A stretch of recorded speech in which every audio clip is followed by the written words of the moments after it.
dans le Seigneur, je vous salue au nom puissant de notre Seigneur Jésus-Christ. Je vous remercie encore une fois de nous retrouver dans notre émission, dans votre émission Vie en Christ, où nous allons continuer notre enseignement sur la bénédiction. Nous avons bien sûr introduit ce grand thème, parce que je pense que ce sera un grand thème. Peut-être il sera simple, peut-être il sera compliqué, long ou court, je ne sais pas. Que le Seigneur puisse simplement nous aider. Nous sommes en train de parler des dîmes et des offrandes. Nous sommes en train de voir si la dîme et les offrandes en réalité peuvent être une source de bénédiction. Comme nous l'avons expliqué dans nos deux épisodes bien sûr précédents, nous avons dit que la dîme et les offrandes peuvent d'une certaine manière être une source de bénédiction. Mais il y a un élément qui est très important et je voudrais encore une fois le rappeler ici. C'est l'élément de la foi. Pour quelle raison? Parce que notre vie chrétienne est une vie basée sur la foi. Notre vie n'est pas basée sur l'inconnu d'une certaine manière ou bien sur je ne sais pas, sur quelque chose que nous-mêmes en tant que hommes pouvons essayer de maîtriser. Non, une fois que vous êtes dans la vie chrétienne, vous devez savoir que vous entrez dans une vie de foi. Notre croyance même, le fait que nous croyons en Dieu, c'est pas la foi que nous croyons. Sans la foi, nous ne pouvons absolument rien. Nous ne pouvons pas croire que Dieu existe sans la foi. Nous ne pouvons pas croire que le Seigneur a créé ce monde si ce n'est que par la foi.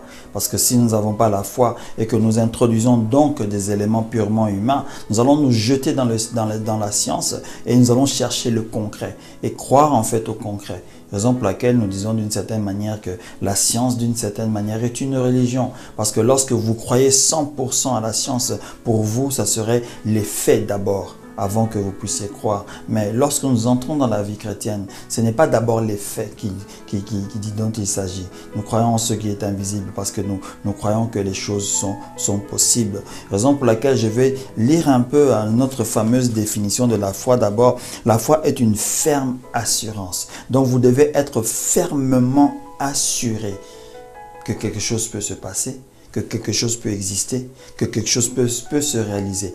Lorsque cette assurance n'est pas ferme, vous pouvez avoir, vous savez, une assurance, mais si elle n'est pas ferme, votre foi aussi peut être vaine. Ça veut dire que lorsque vous croyez, vous devez, comme on dit en français, croire dur comme fer, comme je peux dire, comme un bâton qui a été planté dans le sol et que l'on ne peut pas bouger, comme une colonne qui a été mise dans une masse de béton servant à être un soubassement, à être, comment on dit cela, à être un fondement, vous comprenez? Parce que la foi est le fondement de notre vie chrétienne. Vous devez savoir cela. Raison pour laquelle, en introduisant ce concept-là, j'ai dit que les dîmes et les offrandes, croire que c'est une bénédiction, il faut aussi croire cela par la foi.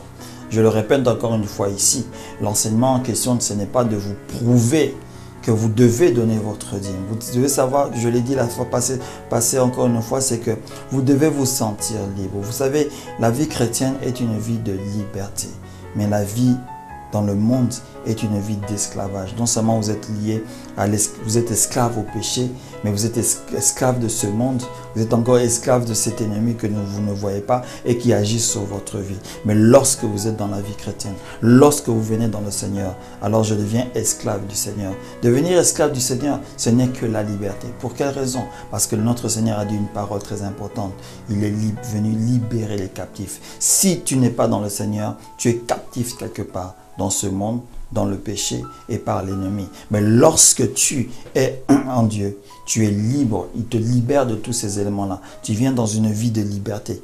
Alors, vous pouvez lancer les définitions de la liberté. Qu'est-ce que la liberté en réalité? Prenez votre dictionnaire et essayez de voir ce que la liberté veut dire réellement. C'est-à-dire, je suis libre de faire certains choix. Je suis libre de faire ceci. Je suis libre de faire cela. Bien sûr, cette liberté ne doit pas nous pousser à commettre le péché. Non. La liberté que le Seigneur nous donne ne doit pas nous pousser à commettre dans le péché. Mais vous savez, dans cette liberté-là, nous remercions tellement le Seigneur que nous nous dédions à lui. Raison pour laquelle, lorsque je viens au Seigneur, d'une certaine manière, je deviens un serviteur de Christ. Je deviens un serviteur de Christ pour les autres à cause de la liberté qu'il m'a donnée. Cette liberté me pousse à servir le Seigneur. Cette liberté me pousse à poser certains actes Et ces actes-là, c'est par rapport à la foi. La foi donc est une ferme assurance, ne l'oublions pas, des choses que l'on espère. Donc ce qui veut dire que lorsque je veux venir poser un acte, je dois espérer en quelque chose. Vous savez, lorsque je vais donc venir avec ma dîme, lorsque je vais donc venir avec mes offrandes, je dois espérer quelque chose, n'est-ce pas? Si je n'espère pas en quelque chose, à quoi servirait-il de donner cette dîme? À quoi servirait-il de donner cette offrande? Raison pour laquelle, dans le dernier épisode, si je me rappelle très bien, nous avons introduit un peu cette saison, cette vie qu'a passé le peuple d'Israël dans la période du livre de Malachie. Pour comprendre pour quelle raison. J'avais déjà dit un élément qui était important, c'est que nous ne nous basons pas forcément sur ce livre-là pour pousser ou pour faire croire à une personne que ta dîme et tes offrandes sont importantes. Non, parce que si vous vous basez uniquement sur ce fameux chapitre que l'on lit, sans pour autant lire les 2 chapitres précédents, si je ne me trompe pas, oui, les 2 chapitres précédents, on ne comprendra pas forcément pour quelle raison le Seigneur avait dit cette fameuse phrase: apportez vos dîmes et vos offrandes. Je vous ai invité la fois dernière, je ne sais pas si vous l'avez fait, de lire un peu ce livre-là, de lire un peu Malachie. Lisez-le même peut-être 3 fois pour essayer de vous accaparer, de vous introduire, que cette histoire puisse entrer en vous et que vous puissiez comprendre pour quelle raison le Seigneur a fait ou bien a dit cette phrase-là. C'est une phrase phare. Nous la citons facilement comme cela. Mais avant de la citer, comprenons un peu l'histoire, ce qui s'est réellement passé avant que le Seigneur puisse se présenter. Nous savons très bien qu'il y a eu presque de 400 ans de silence après cette histoire-là aussi. Mais avant même que cette histoire puisse se passer, il y a eu un très grand moment de silence. Le Seigneur observait le peuple d'Israël. Il observait son peuple, comment il était en train de se battre, comment il était en train de se débattre. Quand j'avais dit qu'il y avait comme une sorte de crise économique, il y avait une sécheresse. Les personnes étaient en train ils obéissaient d'une certaine manière à la loi, mais ils pervertissaient la loi. Le Seigneur regardait cela, il observait cela. L'ennemi était déjà entré dans le cœur du peuple. L'ennemi a commencé à jouer avec eux. L'ennemi a commencé à les piéger, à les dévorer. Donc le peuple n'allait pas de succès en succès. Le Seigneur vient, il commence maintenant à réprimander d'abord les chefs. Il réprimande les sacrificateurs. Après, il va réprimander le peuple. Donc il a réprimandé toutes les classes existantes qui étaient à l'époque-là. Souvent, lorsque nous parlons de ces éléments-là qui sont la dîme et les offrandes, on a l'habitude souvent de réprimander uniquement le peuple de Dieu parce que nous ne les voyons pas donner cette dîme et ces offrandes-là. Non, nous ne devons pas forcément les réprimander, mais nous devons entrer et réprimander tout le monde. Parce que si cette parole doit être dite, elle est posée et elle est dite à toutes les personnes. Elle a été dite au peuple, parce que c'était à la fin bien sûr, mais la réprimande a été donnée aux serviteurs. La réprimande a été donnée à la politique. La réprimande a été donnée à l'administratif. Vous comprenez? La réprimande a été donnée au peuple tout entier, afin que le Seigneur puisse sortir la nation de la souffrance dans laquelle il est. Alors nous avons essayé de transporter cela. Nous avons poser certains exemples, donner certains exemples de faits qui peuvent être réels lorsque nous donnons notre dîme, lorsque nous donnons notre offrande. Bien sûr, en ayant cet état d'attente en fait. Comme la foi nous le demande d'avoir une assurance de quelque chose qui va venir, qui va se réaliser, qui va se passer. Mon frère, ma soeur, pose-toi une question. Tu vas à l'église tous les jours.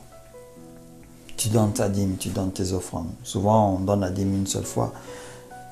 Et après, on donne les offrandes peut-être dans les autres jours qui puissent aussi arriver, bien sûr, lorsqu'on va au culte, bien sûr, ou au moment de prière, etc. Je voudrais que tu puisses te poser quand même cette question lorsque tu vas donner cette offrande-là. Qu'est-ce que tu attends en fait de l'offrande lorsque tu la mets dans ce panier? Qu'est-ce que tu attends de la dîme que tu poses là-dedans, dans le panier en question, ou bien lorsque tu fais un virement bancaire, parce qu'il se peut que tu puisses virer bancairement ta dîme si tu ne veux pas te promener avec le chèque ou bien avec de l'argent avec toi. Cela dépend des églises qui peuvent le permettre aussi. Mais qu'est-ce que tu t'attends à cela? Est-ce que c'est juste une règle que tu es en train de suivre?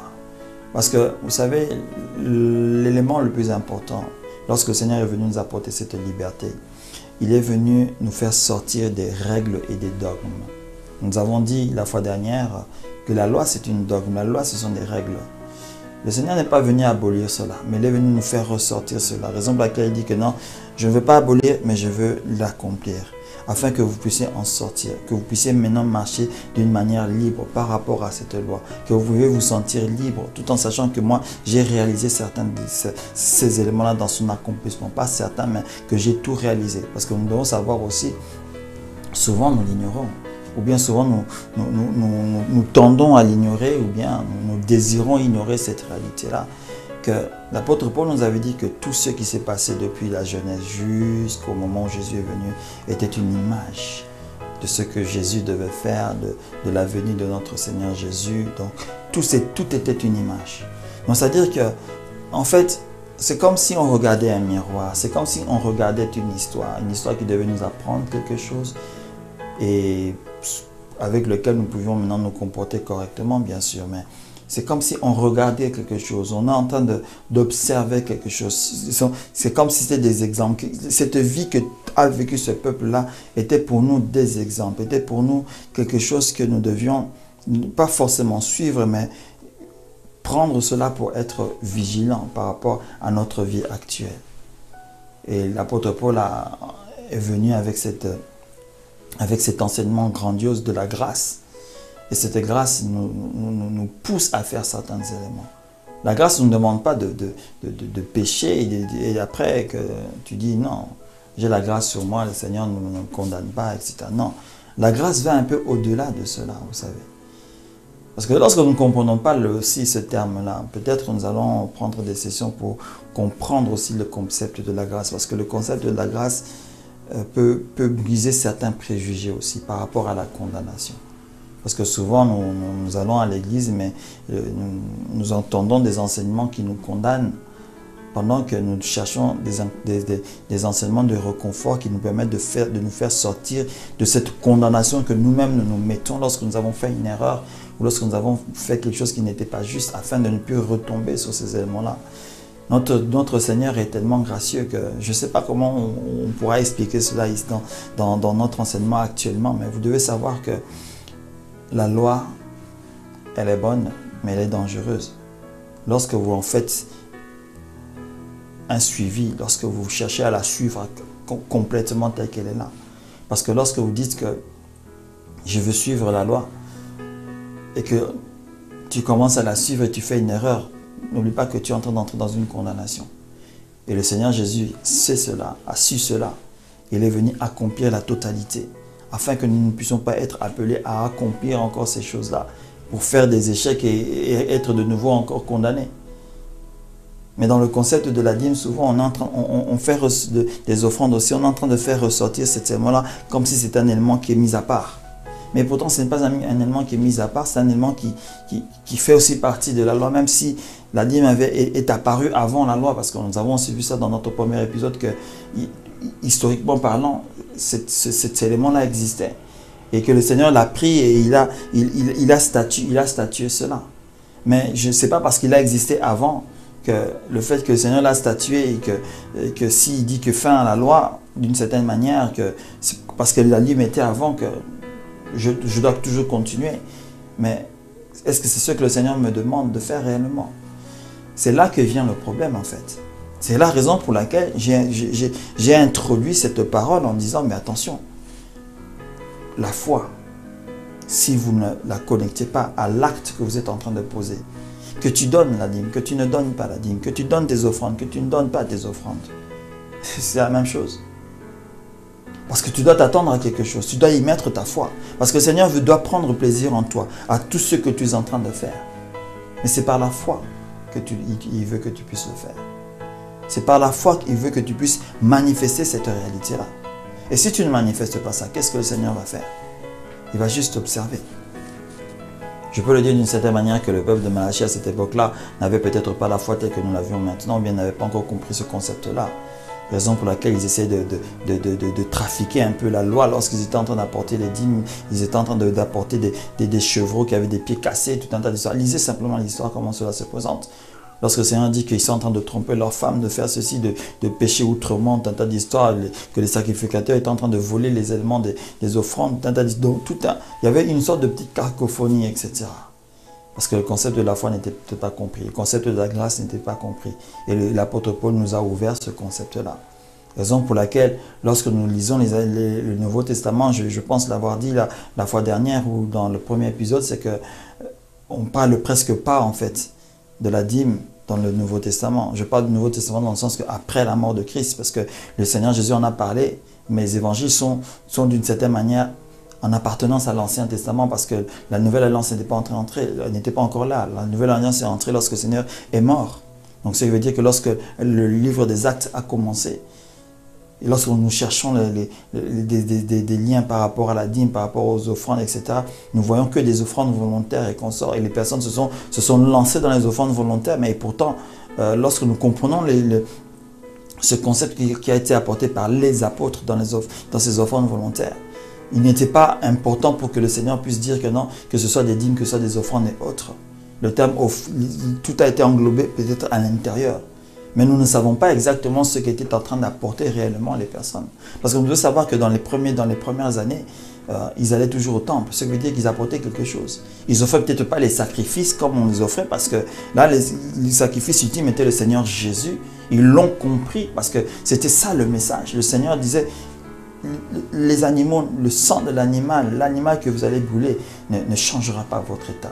Il faudra que peut-être couvrir le péché, mais lorsque ce sang va partir, votre péché se voit de nouveau. Mais moi, mon sacrifice à moi, mon sang à moi, il va effacer tout. Ils ont compris ce message-là. Alors ce n'était plus important d'amener des taureaux en sacrifice. C'était plus important d'amener des taureaux en offrande. Parce qu'aujourd'hui, nous apportons des éléments peut-être monétairement parlant, mais là, on apportait des taureaux, on apportait des animaux, on apportait du blé, tant d'histoires. Non, c'est plus important parce que toutes ces offrandes pour effacer vos péchés et autres, etc. C'est le sacrifice que j'ai fait à nettoyer ces éléments-là. C'est comme si le Seigneur a roulé toute cette règle de la loi, d'une certaine manière. Donc, il est allé accomplir ces parties-là. Ça paraît un peu complexe, mais tous ces éléments-là, c'est connecté dans ce que nous sommes en train de faire lorsque nous apportons notre dîme, lorsque nous apportons notre offrande. Donc, ils n'apportaient pas d'animaux pour leur péché, parce que l'expiation, c'est le Seigneur Jésus. Mais ils apportaient d'autres éléments quand même. Peut-être qu'ils continuaient à apporter des dîmes, peut-être qu'ils continuaient à apporter des offrandes, mais la Bible ne le dit pas. Cela ne veut pas dire qu'ils ne le faisaient pas. Là est le problème, parce que souvent, nous avons une catégorie de fils ou de chrétiens, de fils de Dieu, etc., qui veulent que le mot puisse être écrit pour qu'ils puissent accomplir cet élément-là. Attention, dans cet enseignement, je ne suis pas en train de prendre un peu le parti de ceux qui disent qu'il faut donner, ou le parti de ceux qui disent qu'il ne faut pas donner. Je prends le parti de la foi. Parce que la foi se met juste au milieu. Tu ne donnes pas, ok. Tu donnes, ok, mais tu donnes avec la foi ou sans la foi? Mon problème, il est là. L'enseignement veut en fait vous ouvrir les yeux par rapport à cette réalité-là. Tu poses l'acte avec quoi? Juste parce qu'on t'a enseigné, juste parce qu'on t'a dit, ou bien tu poses l'acte parce que tu veux mettre ta foi en posant cet acte-là et parce que tu t'attends à quelque chose. Reprenons encore la définition de la foi. Une ferme assurance des choses que l'on espère. Donc, ça veut dire que je dois avoir une ferme assurance de quelque chose que je vais espérer en posant cet acte-là lorsque je veux donner ma dîme, lorsque je veux donner mon offrande. Est-ce que je ne sais pas si nous comprenons? Peut-être l'enseignement en question à un autre niveau, ou bien vous le voyez comme si cela tend à vouloir détruire quelque chose. Non.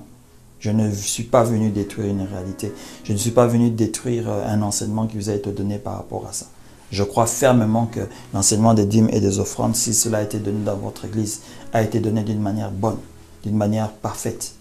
Mais je suis peut-être en train de vous donner quelque chose, peut-être qui ne nous a pas été enseigné ou qui ne vous a pas été montré directement. L'acte que vous posez, vous allez juste poser cela parce qu'on vous a appris cela, parce que c'est peut-être une règle, ou bien vous allez poser cet acte-là avec la foi que le Seigneur vous demande d'avoir. Parce que sans la foi, le Seigneur ne peut pas prendre plaisir en toi. Cela veut dire que si la dîme et ton offrande n'est pas accompagné de ton acte de foi, le Seigneur ne peut pas prendre plaisir à ta dîme ni à ton offrande. Donc le geste que tu as fait, tu l'as fait en vain. Je voudrais que nous puissions réfléchir à cette réalité avant de continuer sur cet enseignement-là. Parce que c'est ça l'élément le plus important.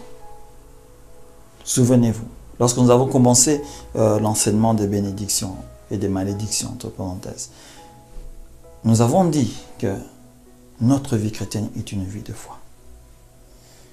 Lorsque j'ôte la foi, je voudrais revenir encore à cet élément-là, même si je reviendrai dessus 10 fois, 20 fois ou 30 fois. Lorsque nous ôtons la foi de notre vie chrétienne n'a aucun sens. Tu peux t'arrêter là. Tu peux, si tu veux, ouvre la porte et va dans le monde. Mais lorsque tu entres dans la vie chrétienne, tu embrasses la foi. Je ne dis pas d'embrasser la foi chrétienne, non. Tu embrasses la foi. Parce que je l'ai peut-être essayé de définir ou d'essayer d'expliquer cela en essayant d'une certaine manière de parler de la foi de Dieu. Que le Seigneur en a une, parce que c'est par la foi que le Seigneur a créé les éléments aussi. Ça paraît peut-être bizarre, mais c'est par la foi qu'il a créé les éléments. Il y a un enseignement qui dit que parce que le Seigneur a créé les éléments par la foi, nous sommes capables de créer. Non, nous ne créons pas les éléments. Mais nous croyons que nous pouvons appeler les éléments à l'existence parce que le Seigneur l'a fait. Mais ces éléments à l'existence, ce n'est pas qu'ils n'existent pas. Ces éléments existent déjà dans un autre monde, d'une manière invisible. Et nous les apportons dans la visibilité à l'aide de cette foi par laquelle le Seigneur prend plaisir et il est en train d'exaucer cette prière. Ce n'est pas que je veux faire un tour de passe-passe et de magie et créer, non. C'est comme si en fait, on peut se le dire d'une manière péjorative, c'est comme s'il y a une grande banque, il y a une grande, comment je peux dire, un grand réservoir avec tous les éléments prêts à nous être reversés. Mais lorsque nous demandons un élément et que nous accompagnons cet élément avec la foi, notre foi est comme le code qui nous permet d'avoir en fait, ou le mot de passe, qui nous permet d'avoir cet élément-là, que nous ne voyons pas avec nos yeux physiques, que nous ne voyons pas dans ce monde-là. Et alors le Seigneur donne un ordre afin que cet élément-là que tu as demandé quitte le monde spirituel, quitte la réalité, cette réalité-là, pour venir dans la tienne maintenant. Ça, c'est un autre complexe de la foi comme tel. Essayez de réfléchir à cet élément-là. Parce que vous devez savoir que tout ce que nous posons dans notre vie chrétienne doit être accompagné de la foi. Sinon, ce que nous faisons, c'est absolument nada, comme on peut dire. C'est absolument rien. C'est je peux dire même un échec. On ne va rien en tirer. Vous savez, l'agriculteur, lorsqu'il plante, il espère que quand il arrose, etc., quelque chose va pousser. Et quand il voit que ça pousse, il est content. Il commence maintenant à s'en occuper. Il s'en occupe pour que ça puisse prendre la position que ça doit prendre, la taille que ça doit prendre pour commencer à donner ce que ça doit donner, ce qu'il a planté, bien sûr. Réfléchissez vraiment à cette réalité, parce que cet enseignement est quand même important, cette réalité est quand même importante. Souvenez-vous, je vous ai dit que si une personne me posait la question aujourd'hui, frère, est-ce que je dois donner ma dîme, est-ce que je dois donner mon offrande? Moi, je répondrai toujours oui, mais. Je réponds toujours cela à toutes les personnes qui m'ont posé cette question. J'ai toujours dit oui et j'ai toujours ajouté le mais après. Et lorsque j'ajoute le mais en question, je lui parle de cet élément de la foi. Afin qu'il comprenne que l'acte qu'il doit poser, il doit la poser parce qu'il doit s'attendre à quelque chose. Le Seigneur aime que nous puissions s'attendre à lui. Vous comprenez? Il aime ça et il veut cela. Il ne veut pas que tu sois juste... En fait, ce qu'il veut, il veut se sentir désiré, en fait. Vous comprenez? C'est à peu près cela. Raison pour laquelle il veut que nous ayons ce comportement de foi lorsque nous venons avec cet élément-là. C'est la raison, si on va en parler, j'en parle rapidement avant de clôturer. Lorsque on a cet enseignement qui parle en dehors de la foi, mais des sacrifices maintenant. Nous posons le sacrifice parce que nous attendons que le Seigneur puisse faire quelque chose. Nous allons le supplier, Seigneur, je bâtis cet hôtel, je bâtis ceci, tout un tas d'histoires parce que je veux que tu réalises cela. Et le Seigneur se sent désiré pour cette intervention-là. Et le Seigneur intervient. Mais c'est exactement comme ça avec la dîme, c'est exactement comme ça avec les offrandes. Nous n'apportons pas ces éléments-là juste comme ça. Nous apportons parce que nous voulons que le Seigneur puisse faire quelque chose. Et faire quelque chose. Si toi tu crois fermement que en donnant ton offrande, le Seigneur te bénira monétairement. Le Seigneur te bénira monétairement. C'est ta foi qui va déclencher cet élément-là. Si tu viens donner ta dîme, tu dis qu'en donnant ta dîme, c'est parce que tu veux que le Seigneur puisse, comme écrit dans le livre de Malachie, protéger le dévoreur, c'est-à-dire protéger ton travail, protéger, je ne sais pas, mais protéger quelque chose. Le Seigneur va donner cette protection. Le Seigneur, il est comme ça. Il va agir selon la mesure de ta foi. Je le répète encore, le Seigneur va agir selon la mesure de ta foi. Ce que ta foi demande, c'est ce que le Seigneur va faire. C'est ce qu'il va réaliser. Ce qui veut dire que lorsque tu poses l'acte, ta foi ne demande pas. Le Seigneur te regarde. Il se pose la question, mais qu'est-ce que je dois faire? Peut-être qu'il entend rire sur son siège à ce moment-là. Mais qu'est-ce que je dois faire? Alors tu vas donner, tu vas donner, tu vas donner, tu vas donner, tu vas donner, tu vas donner. Mais le Seigneur ne sait toujours pas ce qu'il doit faire pour toi. Je ne dis pas qu'il ne sait pas. Non, essaie de comprendre le langage que j'utilise. Parce que tu n'exprimes absolument rien par rapport à l'acte que tu es en train de poser. Au nom puissant de Jésus-Christ, nous allons nous retrouver la semaine prochaine. Nous allons continuer avec cet enseignement-là pour essayer de trouver des clés maintenant par rapport à ces actes que nous sommes en train de poser. Que le Seigneur puisse vous bénir. Amen.